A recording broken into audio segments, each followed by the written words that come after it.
Hi, everyone. Thanks so much for everybody who's joining. This is a really nicely attended class, so I'm really pleased about that. My name is Sarah Lewis. I am the Health, Home, and Family Development Agent for the UAF Cooperative Extension Southeast Districts. Normally, most of my programming, I focus on Southeast Alaska and even on around the Gulf over to Kodiak and the Kenai. But when it comes to food entrepreneurship, I do this statewide. This is we some of us will find like an area of expertise, and we will go ahead and offer it statewide. So I'm super happy to have been asked and pleased to offer this. Um, I will share my screen and get started. Um, if someone could maybe let me know that everything you can see what's on the screen, the slideshow. Looks good. Okay. So the Alaska Homemade Foods Exemption, that's what I'm going to be presenting on today. Before I start, some of you may have an idea of a product that you're interested in, or maybe you're just generally interested in trying to, think about what can happen in your community, what the possibilities are. But what I like folks to do is, as I'm talking about the regulations, I'd like you to have maybe a product or two in mind. So you can even pick one of these four. So you got your bread, you got your ready-made salad, you got your jams and jellies, and you have your soup. So we're going to be eventually there will be a little quiz. So just get ready for that. Talking about, is this product and or its ingredients allowed? Is it a potentially hazardous food or non-potentially hazardous food? And who can sell this product and who can it be sold to? So this regulation seems pretty confusing to a lot of people the first time they look at it, the regulations on the DEC website, but I like to we'll kind of give examples to make it a little bit more real. So, I'll be talking about the statutes, regulations, and the exemption. I'll talk a little bit about local jurisdictions and some definitions, and then I'll go into the main part of, what products are allowed and what not allowed. What about that potentially hazardous and non-potentially hazardous and how you can sell them? And one of the underlying goals is to be giving good consumer and producer info. So I will go through all of these. So to begin with, this all started in 2024. Well, actually, let me back up a little bit. This actually started back in 2012 when the cottage foods exemption was passed into the Alaska State Food Code. And many of you may have worked under that or been familiar with it. Most likely you have purchased something that was sold as a cottage food exempt food. But that was a very, when I start talking about potentially hazardous and non-potentially hazardous, only non-potentially hazardous foods were allowed to be sold from a home kitchen.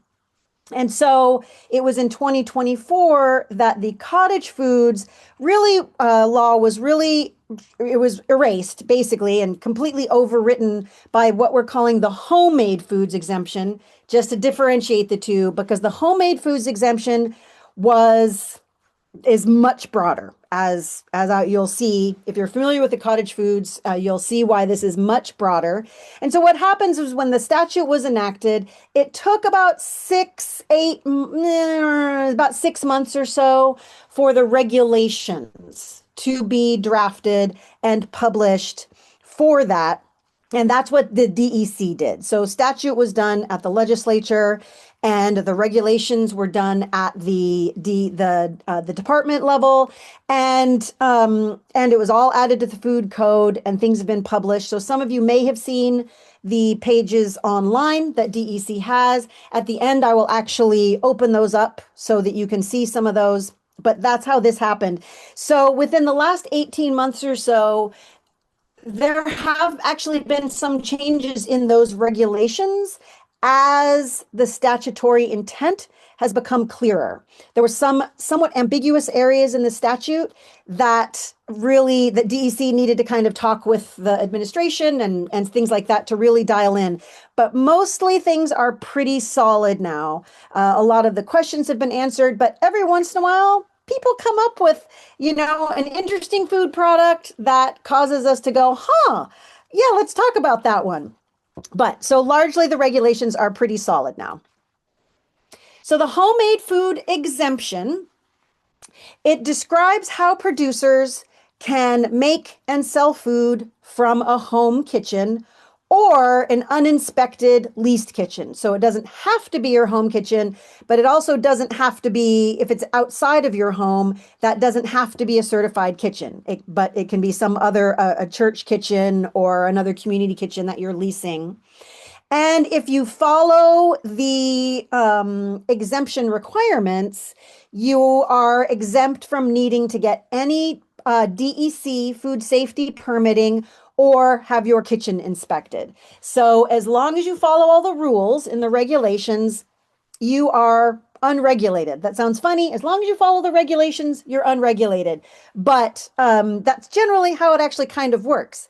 Now, I do like to note that being exempt from DEC permits and inspection is not an exemption from all kinds of other potential licenses or building codes, et cetera. I'll talk about that in a bit. That is only exempt from DEC's permitting and inspection.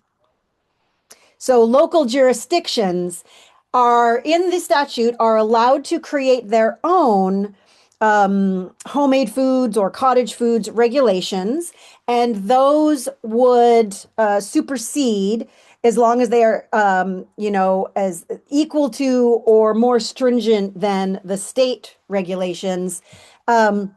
But cities, boroughs, military installations, et cetera, can have their additional requirements, et cetera.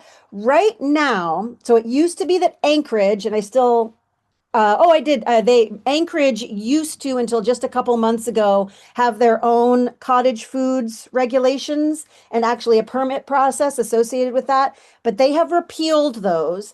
And so at this point, as far as I know, the entire state is under the state requirements when it comes to the food safety and food business permitting. But there, of course, might be state or local business licenses or sales tax registration that might be required. Those would be required of any business, and even a homemade food business is a business, even if it doesn't require those DEC certifications. And that's one thing that sometimes localities can still be just not educated on yet, because this is relatively new. And so sometimes I have actually spoken with people in different locations working for cities to let them know about the new homemade food requirements. Also, communities have planning, zoning, and business district requirements. Those are all things that you may have to follow, even if you are exempt from the DEC stuff. And also markets, third-party sellers, and food hubs may have their own additional requirements, and that's absolutely allowed as well. They may have more stringent requirements or have maybe a couple of additional requirements for people who are going to be selling through them. So, definition of homemade food. Food products that are produced in home kitchens or uninspected, leased, or privately owned kitchens that can be sold in Alaska without a food permit or inspection. So that really is a pretty solid definition. But these other two things, what a home kitchen is or what leased or owned kitchen means, those are really guidelines. Those are not defined in the statute. And so generally, a home kitchen would be something that is a residential grade kitchen, sink, refrigerator, freezer, stove or oven, preparation counters within a habitable private home or residential unit. Now, that said, there are places throughout Alaska where there might be a habitable private home that maybe is a dry cabin, like in Fairbanks, they have dry cabins, or maybe you don't have a freezer. You're not required to have those things, but generally a residential grade kitchen that is allowed to be habitable in your area. And then a leased or privately owned kitchen is the expectation of that one is that it is of at least residential quality. So it does not have to be a commercial kitchen or an inspected kitchen, but it should be of at least residential quality that can be used for temporary or long-term lease by the food producer.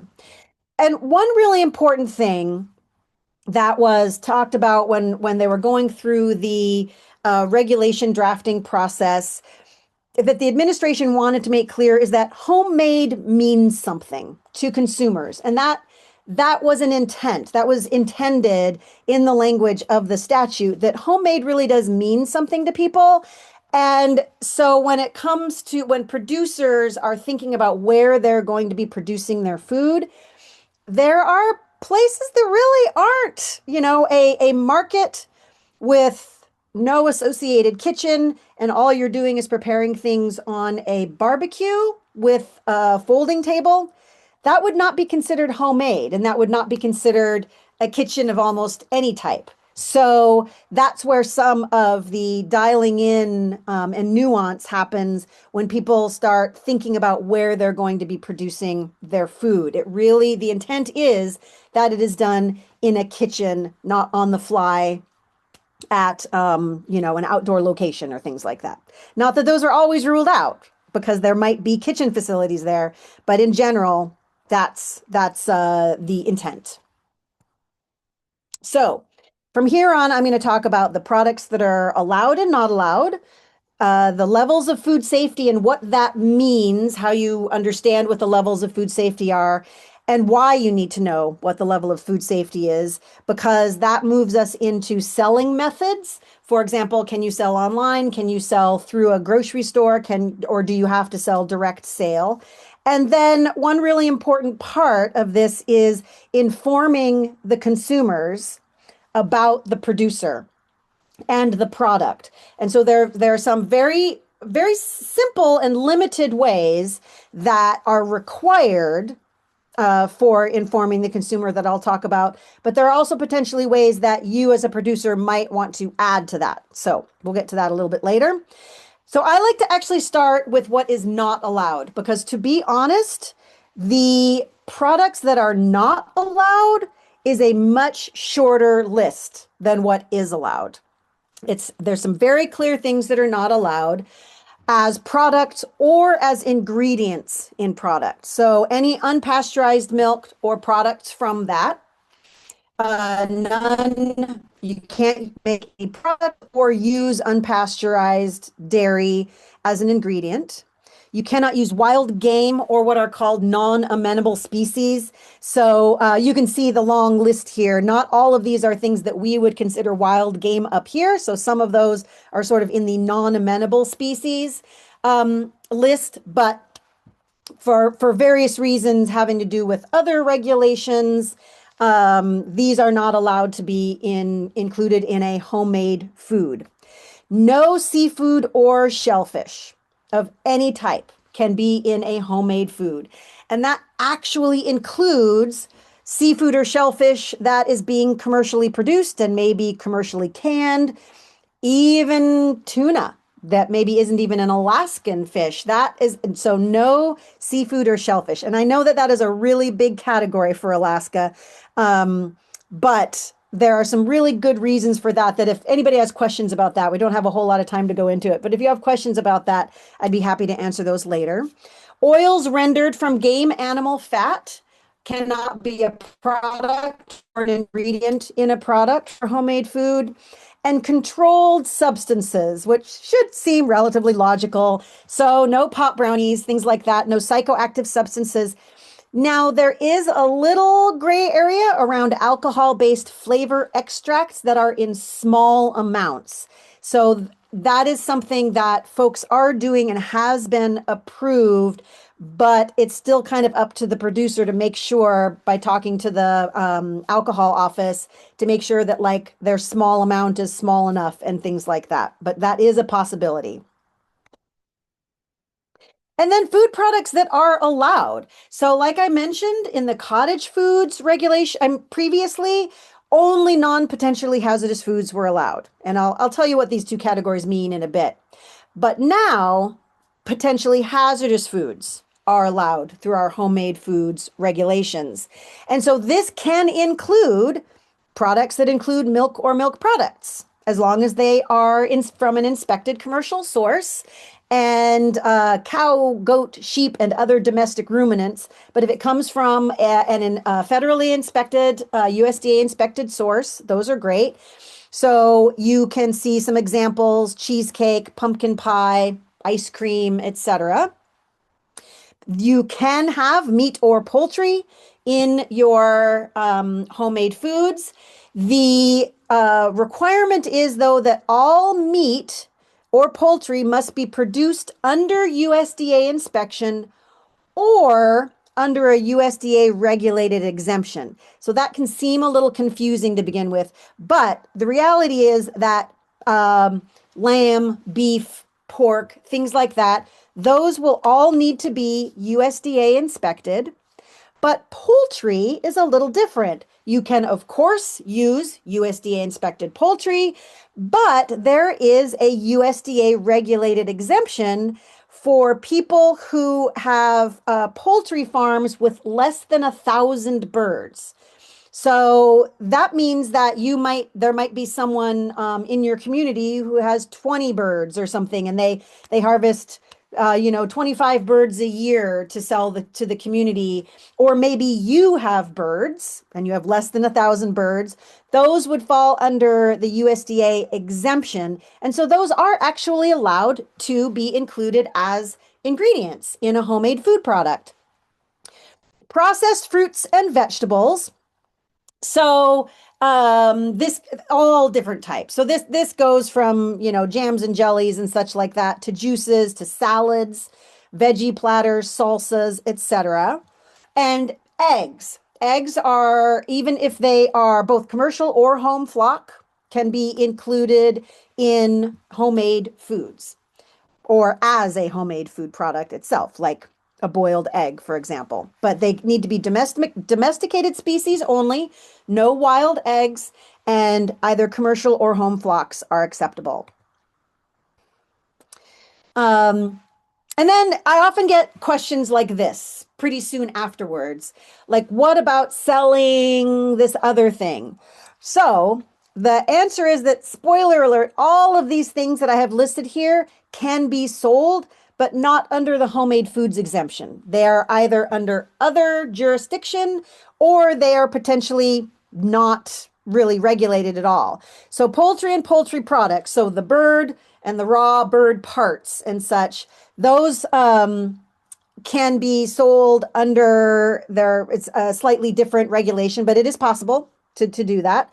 Raw milk, there is the same bill that included the homemade food regulation also included things that have to do with like herd shares and raw milk shares and things like that. But those are under a completely different regulation, and they're regulated by the Office of the State Veterinarian. So that's why you can sell those things, but not under homemade food.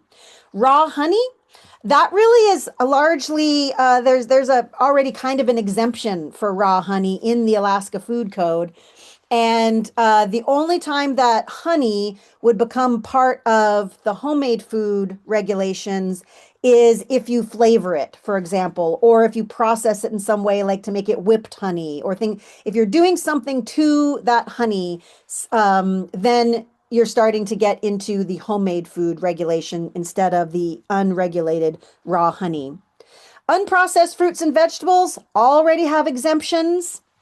You don't need to get permits or inspections, etc., unless you are a very large farm. And I think there are only three or four farms in Alaska that actually do have some regulations and inspection associated with them. So your single cut cucumber, your head of lettuce, raw produce is already allowed to be sold, and it's not part of the homemade food regulation. It's actually much more, much broader, much more is allowed. And non-edible cosmetics that are using edible ingredients, I get questions about this a lot. It's not under the homemade food regulation if it's not food, even if it has a food product in it. Like a Devil's Club salve, for example, is a good one. You could harvest Devil's Club shoots and pickle those, and those could be a homemade food. But a Devil's Club salve would not be under the homemade food regulation. So, um, levels of food safety or hazard. These are the two categories. Non-potentially hazardous foods are those that do not require time or temperature control to be safe to eat. So, you often hear about, like if you've done anything in food service at any point, or even just good kitchen practices, don't keep certain things at room temperature for more than 2 hours because they can become a bacterial risk. What non-potentially hazardous foods are those that you can keep at room temperature for a long period of time, and you're concerned potentially about going stale or perhaps molding or fermenting or something like that, but you're not concerned about bacterial contamination. And so those are non-potentially hazardous foods. Potentially hazardous foods are those where they are time limited, or there needs to be temperature control. They either need to be kept cold, or they need to be kept hot, or they need to be frozen. They can't be kept at room temperature for more than a certain amount of time because they actually are a bacterial contamination risk. So let me go into these a little bit more. Non-potentially hazardous foods are those that are high acid. So this right here is a pH scale with strong acid up at the top at 0 and strong alkali down at 14. They're pretty much everything we eat, almost all food is going to be technically acidic. It's going to be in the pH between neutral and strong acid. That's just a characteristic of plants and animals, is that we tend to be acidic. Things like minerals and rocks and stuff like that tend to be alkaline. And so when we're talking about foods, we break them into two categories: high acid foods and low acid foods. And the reason we do that is based on what microorganisms also like that level of acidity. And so high acid foods have a risk of molding or fermenting. So molds and yeasts are what you risk with a high acid food. And molds and yeasts are not universally harmful to humans. There are folks with allergies, with sensitivities, and of course they spoil the food and make it taste gross potentially. But they're not universally harmful. So that's why these are considered non-potentially hazardous foods if it's high enough acid. And I'll talk about the low acid foods in just a second. But another factor is low water activity. And water activity is a little bit different than like moisture or water content. What it really is how available are the water molecules in a product? How available are they to microorganisms like bacteria to use? Because bacteria need water just like we do. But if you have a very dry product with a very low water activity, there's not enough water in it for bacteria to use. And so it's a much lower or no bacterial contamination risk. Or there are some products like jams and jellies. We don't think of those as being a dry product. Those are moist. You can spread them on things, etc. But because the water is actually bound up with sugars and pectins and acids, the water's not available. It's already being used by other chemicals. And so therefore it's not, or, and salts and things like that. So it's not available. It's not something the bacteria wants or can use to live. And so jams and jellies and conserves, those are often both low water activity and high acid. Most pickled vegetables are going to be high acid. Baked goods and pastries are largely, because they are low water activity and they've had a kill step during the process of making them, they will be low water activity, and sometimes high acid, depending on what the ingredients are. Candies and confections, so much sugar and things in those that those become low water activity, potentially high acid. And dried fruits, vegetables, and herbs, those are all very low water activity and so are non-potentially hazardous because the risk of bacterial contamination is very low. The exception or a little nuance to the baked goods is that as soon as you look at a dairy-based filling or frosting that maybe isn't shelf stable in its normal condition, requires refrigeration, that might put some baked goods and pastries into the low acid and potentially high water activity categories. And so those sometimes will be in the next category, which is potentially hazardous foods. So low acidity, low acid environment is what bacteria will grow in. So you can see there's this line here, and it's actually about 4.6 pH. That's the point at which bacteria can survive and grow and reproduce in that pH. And so that's why low acid foods are considered potentially hazardous because of that bacterial potential. Now, you can see some things listed under these two categories of high acid and low acid. General categories are high acid foods. Naturally high acid foods will include most fruit, not all fruit, unfortunately. Tomatoes and zucchini, things that are technically fruit, often behave a little bit more like vegetables, but your berries, your apples, your oranges, you can see lists here, plums, etc. Those will be naturally high acid.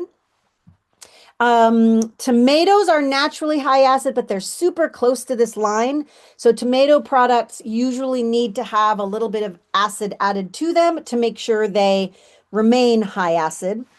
And then naturally low acid foods are almost all vegetable or plant products, with one very important exception in Alaska. Rhubarb is actually a high acid vegetable. It's one of the few, but that you can put rhubarb in the same category as fruits and most fruits and all of our berries, wild or commercial.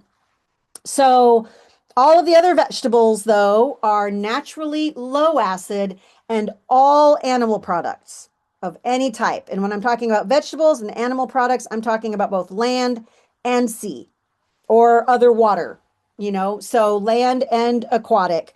Animals and vegetables are going to be naturally low acid.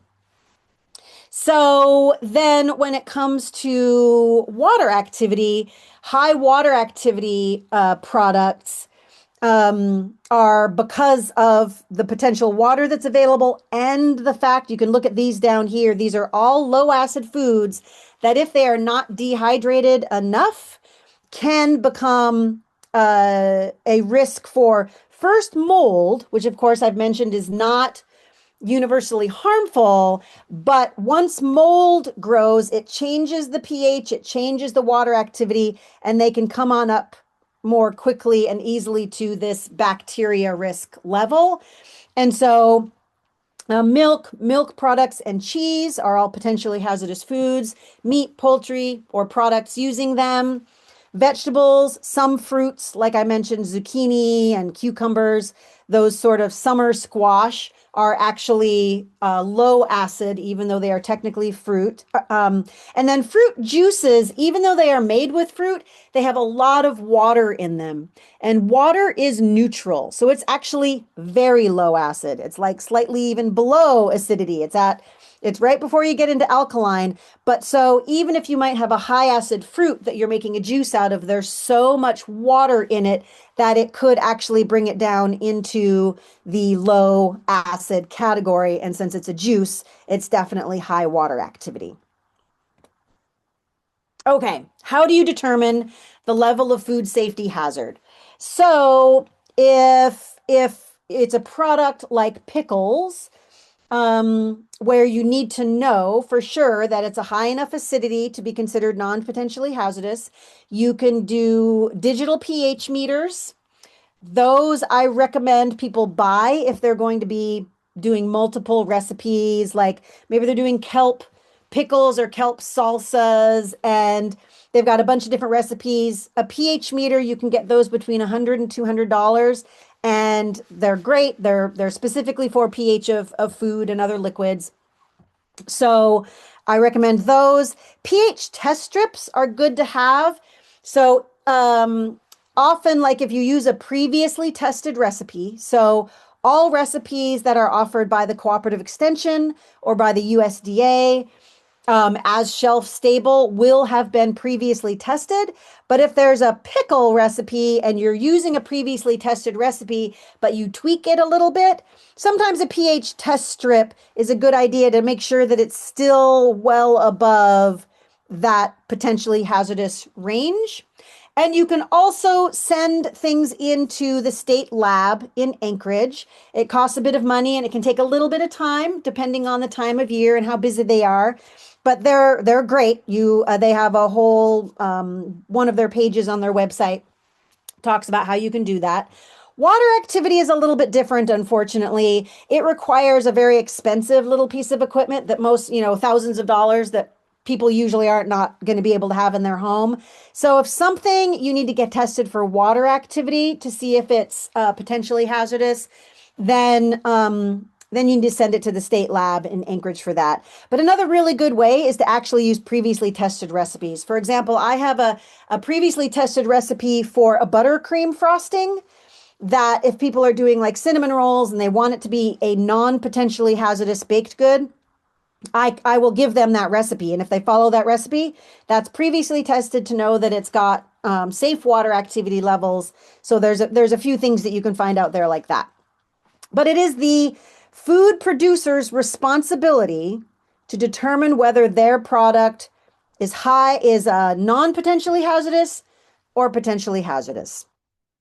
And there's no one you have to know that and potentially keep those records should there ever be any question about it. And the reason you need to know that is because there's differences in how you can sell and where you can sell your product. So non-potentially hazardous foods, all those ones that we used to think of as cottage foods, those can be sold directly to the consumer, or they can be sold through an agent or a third party.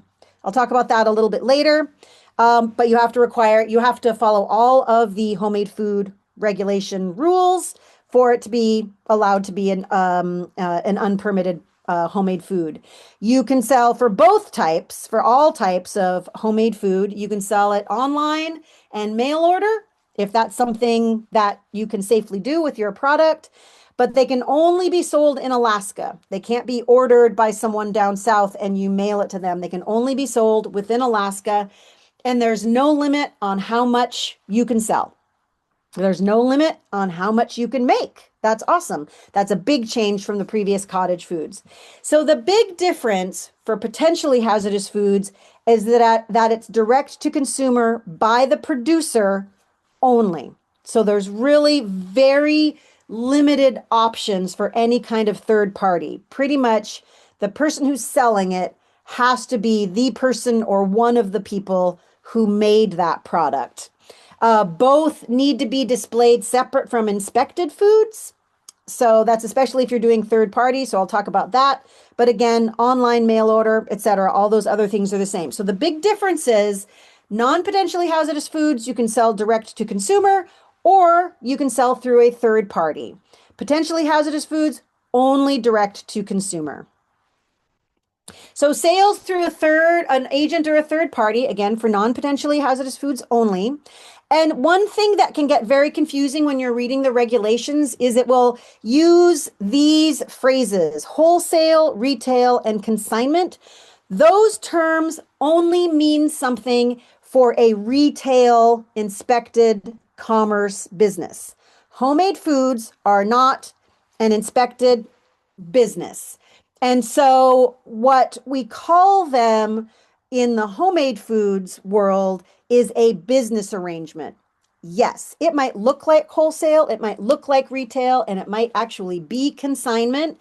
But because you are an unregulated, uninspected business, those words don't actually apply to you. It's just a business arrangement with a third party seller. And we highly recommend that a written agreement between the producer and the seller be created to make sure that all of the regulations are being followed. Okay, this I'm going to go through pretty quickly because I'm getting close to time. So, when we look at the following foods, is it allowed under the homemade food exemption? Is it potentially or non-potentially hazardous? And therefore, can it be sold through a third party? So these are freeze-dried bananas. They are qualify for a homemade foods exemption. You can sell them. They are non-potentially hazardous, and so therefore they can be sold by the producer or through a third party. This is, I think maybe it's a veggie burger. We're going to assume there's no fish on it. And, but you can see that it's got processed vegetables, it's got processed grains, got guacamole, etc. So it does qualify. You can sell that sandwich as a homemade food, but it is a potentially hazardous product, and so therefore can be only sold direct to consumer. Kombucha. This is it's sort of an in-between one. So it does qualify. You can sell it, but it might be non-potentially or potentially hazardous. It is as the producer, it's your responsibility to know what it is, and so therefore how you can sell it, whether you have to sell it direct to consumer or whether you can sell it through a third party. Bread. This is a classic cottage food, qualifies, non-potentially hazardous, third party. Soup. Again, assuming this is a vegetable soup or a beef soup, not a fish soup.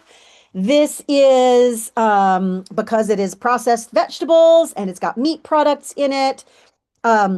It qualifies, but it is a potentially hazardous food, so can only be sold directly to the consumer.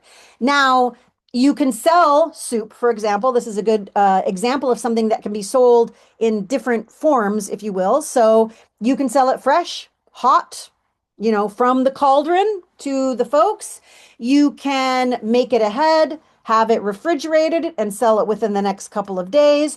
Or you can even make your soup and you can freeze it and give it to people for reheating at home. So there's lots of different ways that you can do that. I will be talking a little bit later about if you take that soup and you pressure can it or can it in any way. I'll talk about that a little bit later because there's some gray areas there. Cheesecake. This is a potentially hazardous product because it's very high dairy, but you can sell it, but only direct to consumer. Classic cottage food, peanut butter cookies, qualifies, non-potentially hazardous, third party is fine. Shrimp scampi. This is a seafood product. Does not qualify for the homemade foods exemption. They've got separately regulated ingredients, so you can't do any seafood dish or ingredient for a homemade food. Prepared salads. These are terrific, especially for lots of farms. These are great sort of added value for things that folks might already be growing. So they qualify, but they are considered potentially hazardous because they're low acid foods, low water activity foods, and lots of potential for bacterial contamination. And so they can only be sold direct to the consumer. Jams and jellies, classic cottage food, absolutely.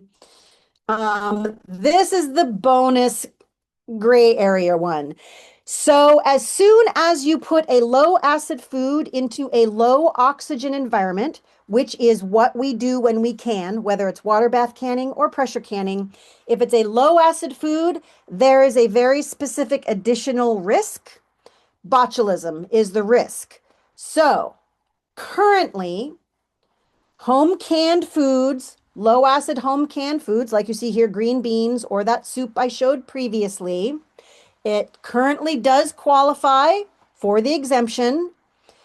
It is actually currently considered a non-potentially hazardous product because if you can it correctly, if you pasteurize it correctly, it is technically shelf stable. It doesn't require time or temperature control, but because of that low oxygen environment, it is a botulism risk.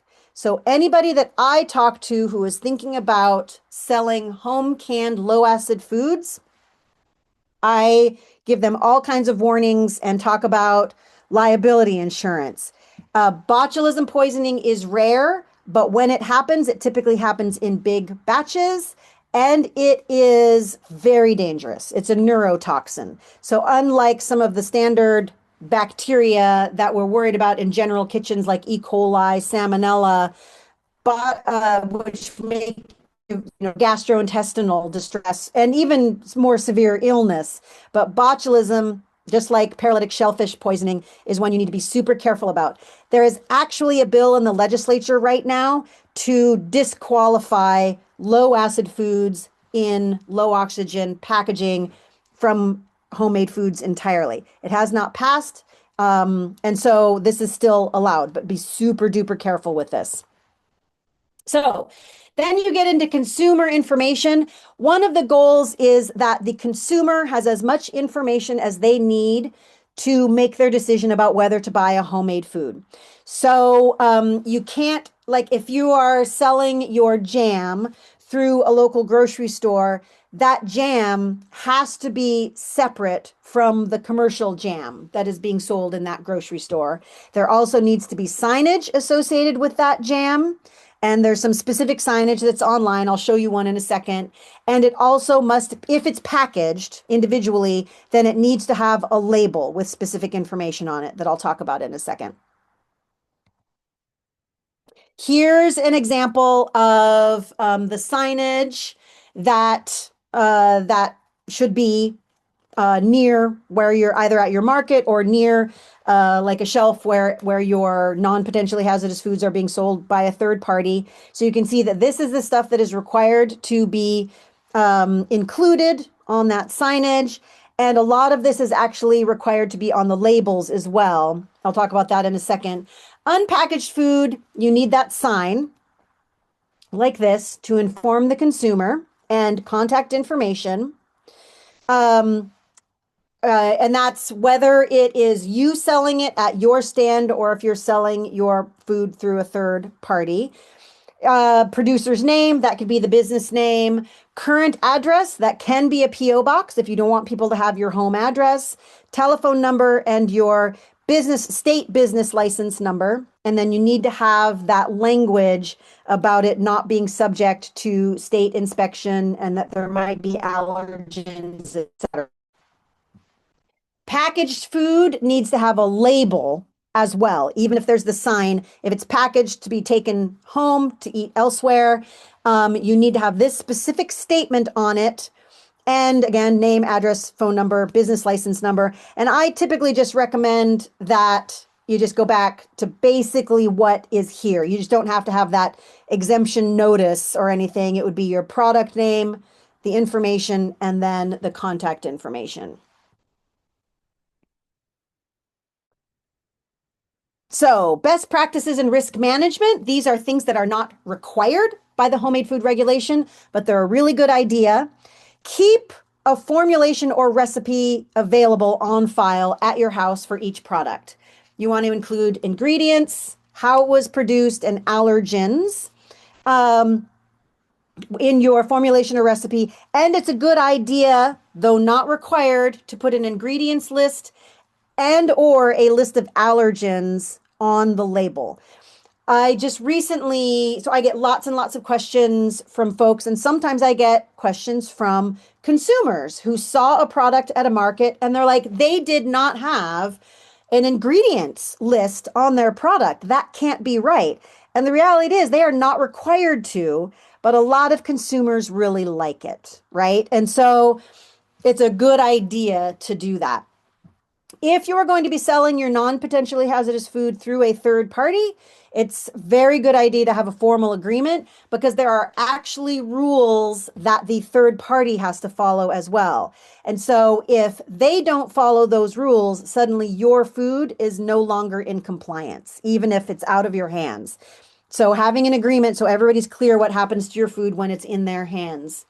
A food handler card, perhaps become a certified food protection manager, especially if you're selling potentially hazardous foods. Liability insurance, And I say if it is available, and it typically is there. So like State Farm, I know offers it. There's a couple other insurance companies in Alaska that offer liability insurance for home-based businesses, and they do include food. So I usually recommend that folks talk to any insurance company that they already work with for their car or their home and see if they have something that can be rolled into your existing insurance. But there are also standalone policies. And contact me with questions or consultations. So I am not with DEC. I am education only. I don't inspect. I don't regulate anything like that. But I have worked for the past couple of years and even during cottage foods very closely with DEC to understand the regulations and how to interpret them and to how to help people understand them. DEC doesn't really have anybody who is assigned to answering these questions until it perhaps becomes a complaint or something like that. Like if someone were to contact DEC through their website saying, like that example, these people are not putting the ingredients list on their label. That's got to be wrong. DEC would probably come back to them and say that's actually not allowed. They're in compliance. That's fine. But if someone were to do a complaint that said, I got sick from this product, or when I opened up this product, it smelled like diesel and tasted like diesel or some, toxic kind of taste.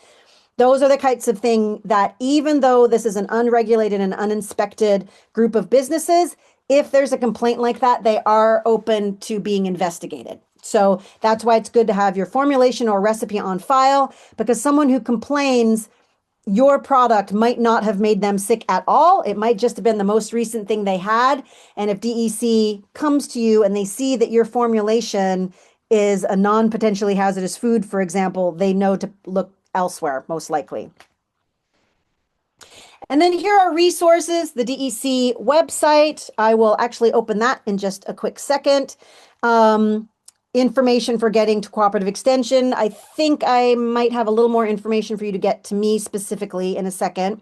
The Alaska Small Business Development Center is really good for business planning, insurance needs, marketing, stuff like that. And their services are free of charge. They are a great resource and they're all over the state.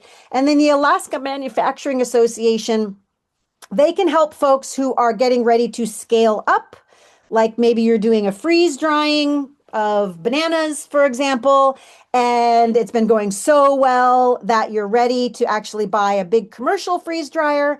The Alaska Manufacturing Association can help with finding out about grants for equipment or helping you determine what the best equipment is. So they're a great resource. So yes, so this is my contact information. I regularly do free consultations. You just go to this consultation schedule link there, and it'll take you to a scheduling thing, and you can choose a day and time that works for you, and it will work for me. You give a little bit of information about your product or what you have questions about, and we will have a telephone consultation. You can also email me or call me, but really, if you call me, the best thing is to go through the consultation. So then I have information before you call, et cetera. It just ends up usually being a little bit more productive and helpful.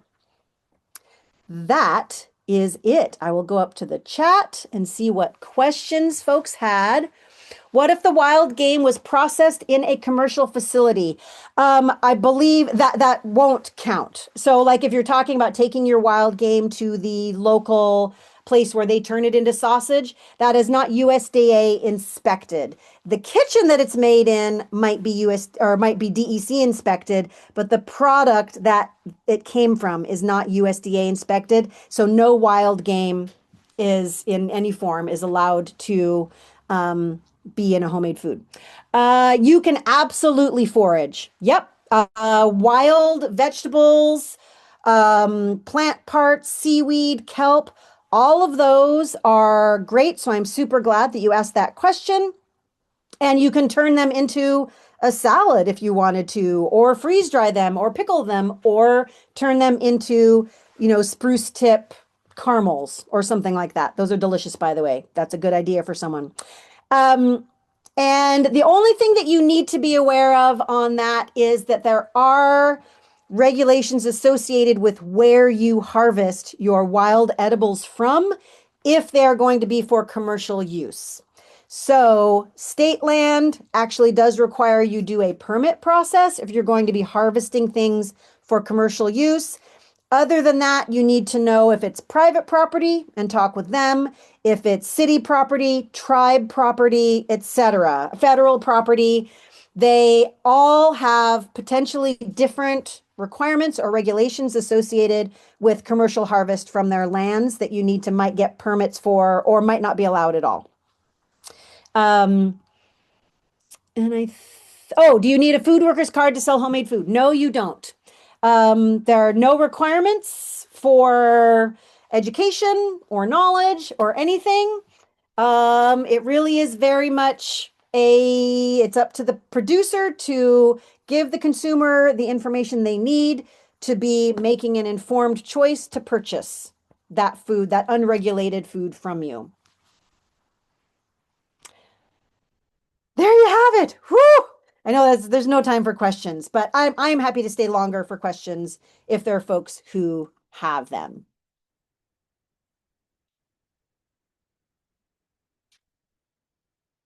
I don't think there are any questions in the room. Thank you, Sarah, for that presentation and going over that. Do you want to do a quick plug of the classes that you teach? Oh, yeah, I don't have anything like statewide scheduled right now that would be relevant to folks who are on this, but I'm going to be teaching some classes on the Kenai. So I'll be teaching in Kenai, Soldotna, and Homer this upcoming weekend. I do lots of food preservation classes, so home-based food preservation classes. I also do health related classes like bone health and brain health and things like that. But yeah.